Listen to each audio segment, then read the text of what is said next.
Hey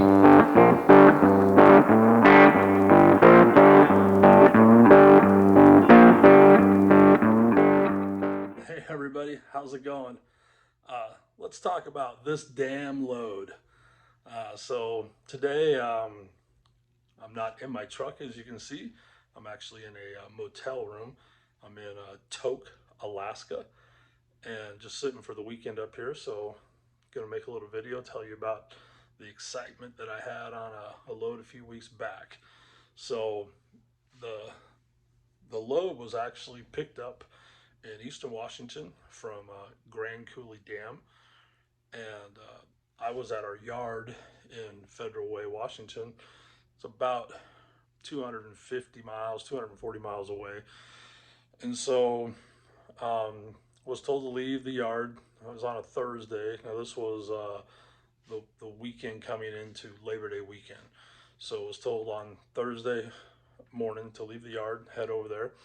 So with the big trailer, can't quite maintain a 60-mile-an-hour average, and where the dam was, it's actually off the interstate, so you're gonna lose some time there. I figured 5 hours to get over there, so it put me there around 2 o'clock. Um, my dispatch was saying, "Do your best to get there by 1."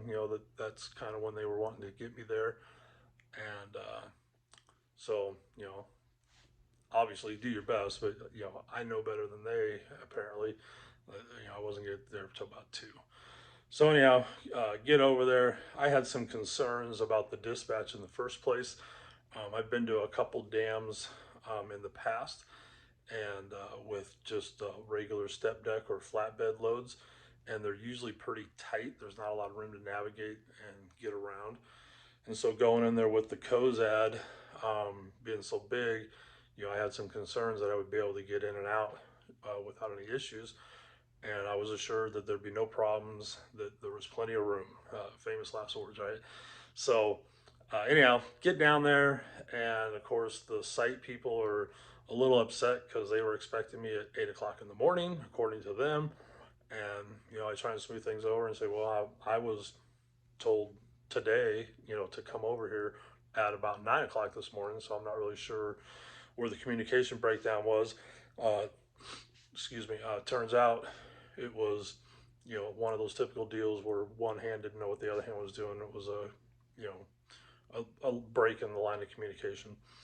So anyhow, they okay, let's get you loaded.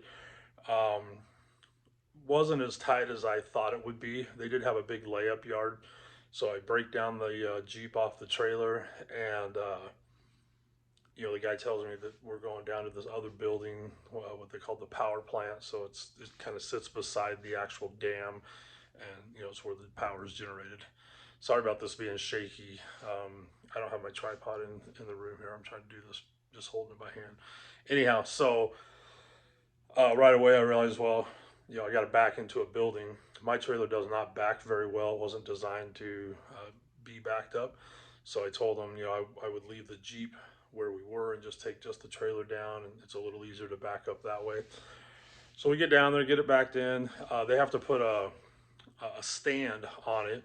The product that was picking up is a big, what they call thrust ring, big ring. It was about 18 feet in diameter, probably inch, probably a foot, maybe a foot and a half thick, and then like the width of the band of the ring itself was probably 2.5 feet.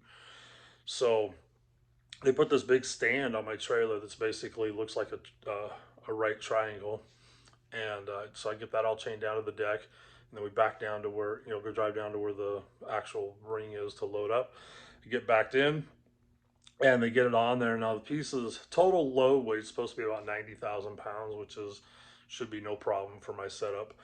And so they drop the ring. It's on an overhead crane. They lower it down into that cradle, and as the overhead crane completely comes off, it's got my suspension completely compressed on my truck, and I'm just sitting on the ground.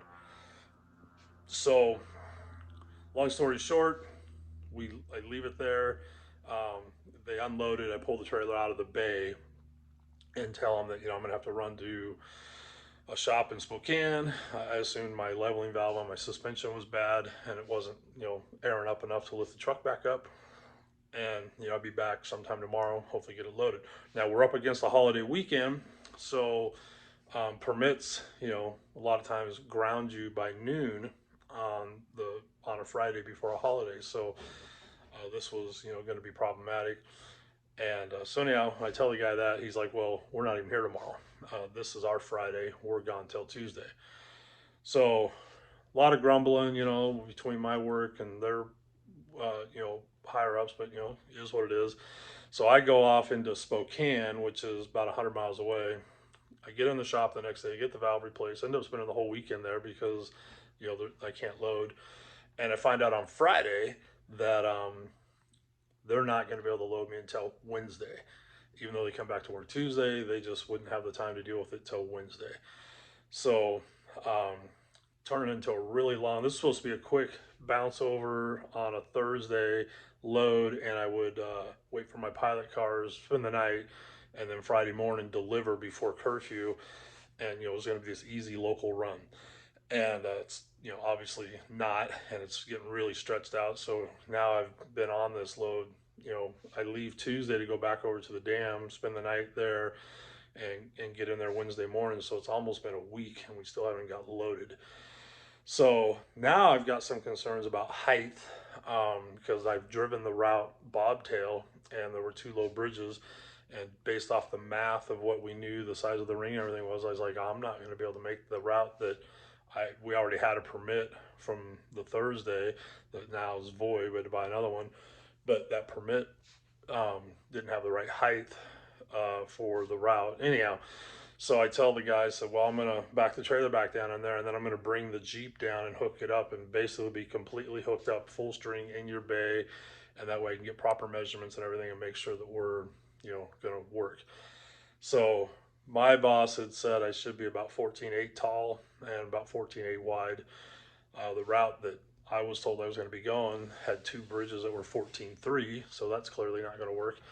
And there's only one other way out of the dam, and it's quite a bit longer, about 200 miles longer. And that's the only other way out. But I did do some research over the weekend, and it looked like that route was good for 14.8. So a lot of phone calls back and forth. So anyhow, we finally get it all loaded up, and I'm 15 feet one. So that's possibly going to create some more problems and whatnot. So um, I was able to. So on the Cozad, the the Jeep fifth wheel location is hydraulic and it's adjustable up and down. And so at the travel location where I like to run it, I was 15 foot one, but I could lower it down. I could get all the way down to like 14.9, I think it was, and that put the trailer literally about an inch off the ground. So if we came up across the bridge that was say 14.10, we could stop, get out, lower that, get under it, and then go again.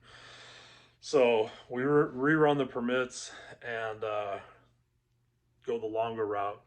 So left that night, made it up to Omak, Washington, and spent the night there. There was a weird section of road south of us that had some weird restrictions for width.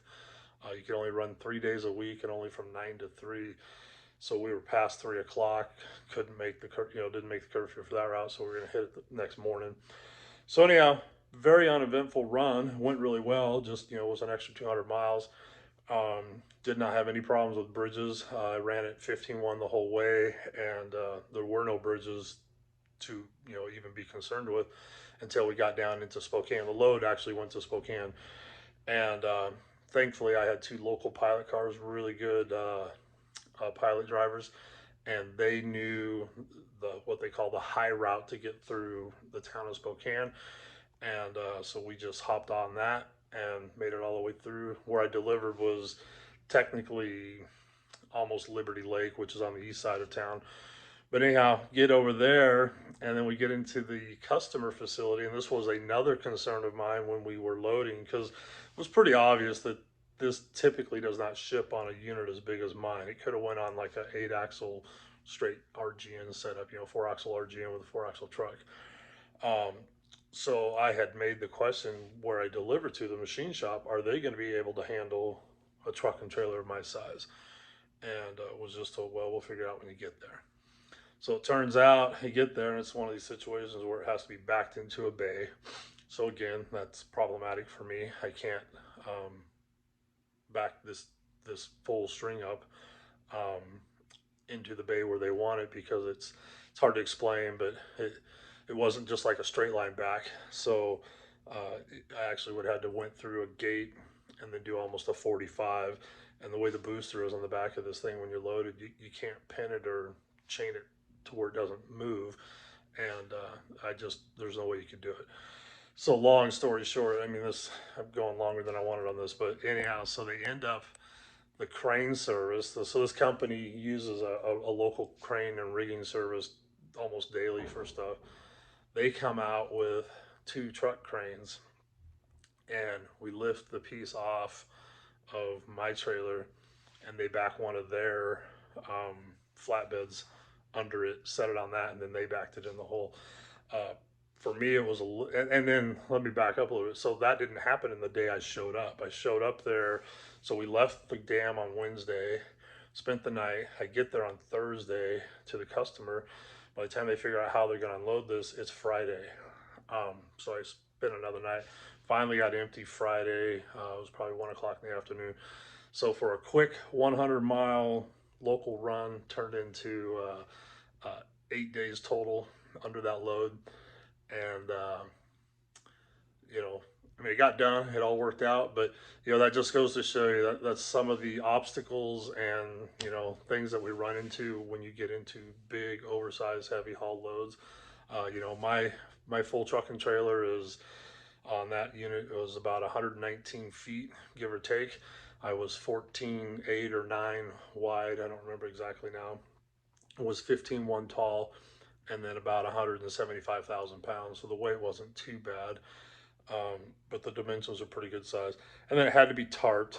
Um, so you know, just wanted to kind of share that story with some of you. I know a lot of the anybody watching this that does oversized work will totally understand what I'm talking about. I mean, these are the kind of things that can and do come up.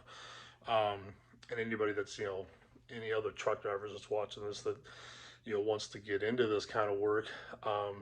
By no means am I telling this story to try and make somebody not want to do it, but it just gives you an idea of some of the downtime you may have and some of the issues you'll run into. Sometimes you can have that much downtime just because of permits. So it's all part of it. It's all part of the job. But it was an interesting experience, and now that I'm glad it's done, and I definitely would not want to do it again with that trailer. It would definitely be something that we would take a different trailer in, but live and learn. So anyhow, till next time, um, I might do some more of these kind of story time like things, just talking about loads that I've hauled.